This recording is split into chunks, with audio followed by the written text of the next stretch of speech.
j'ai lu, j'ai écouté, et pour moi, ce communiqué devrait venir plus tôt que prévu, et plus tôt que ça s'est passé. Parce qu'aujourd'hui, nous sommes dans un contexte géopolitique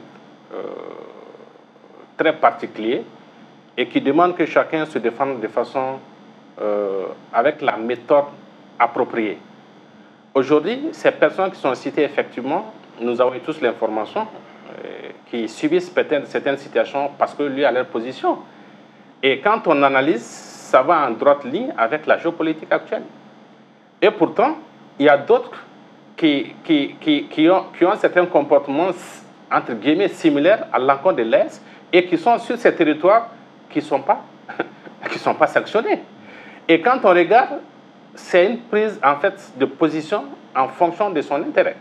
Quand on sanctionne ces personnes qui sont harcelées, entre guillemets, c'est parce que c'est des leaders d'opinion, je peux dire, et c'est des personnes qui ont développé un leadership et qui sont en train d'aller dans une logique en faveur de l'AS. Et là, ceux qui ne sont pas pour, ils vont faire tout pour les mettre dans une situation difficile. C'est pour les entraver à faire leur activité. C'est pour les obliger à se taire une fois pour toujours, ou bien c'est pour donner l'exemple à ce que les autres n'emboîtent pas leur pas. Et ça, c'est de la bonne guerre. Et quand on regarde, l'AS, ce communiqué, ça est un communiqué de soutien. Et je pense que ça devrait venir plus tôt. Et tous ceux qui sont dans la même situation, en fait, ont plus ou moins des situations difficiles. C'est-à-dire tous ceux qui encouragent l'AS, qui sont dans la posture de défendre ces pays, ont plus ou moins, même dans d'autres pays, si on te identifie, tu as des difficultés. Et c'est réel, ça c'est des situations qui sont là. Mais comme c'est ces pays qui pensent qu'ils sont des pays de droit, et qui, pour des mots, des arguments, ils prennent des décisions contre ces personnes, quand ils prennent Nathalie par exemple, qui a même interdiction de séjour, même de survoler le territoire, je pense que c'est extrême. Et c'est une personne, elle a sa liberté, elle s'exprime, elle a fait un choix. Et je pense c'est parce que ces pays se sentent menacés. En fait, moi, je vais dans cette logique. Et c'est la triste réalité, les choses sont en train de basculer à leur défaveur. Donc, ils sont obligés de sanctionner. Et il fait un moment, ce n'était pas le cas.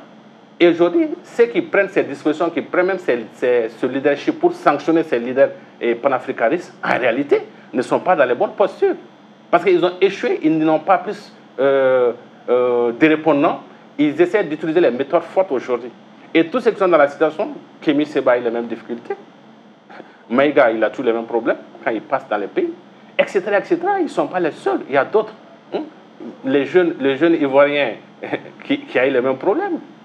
Les jeunes, on appelle Bagbo, ou quoi là, les jeunes là, il y a un jeune qui est très actif, mais ils sont nombreux. Et quand nous connaissons cette situation, et je pense qu'on doit soutenir des gens qui soutiennent la position géopolitique de l'AS. Okay.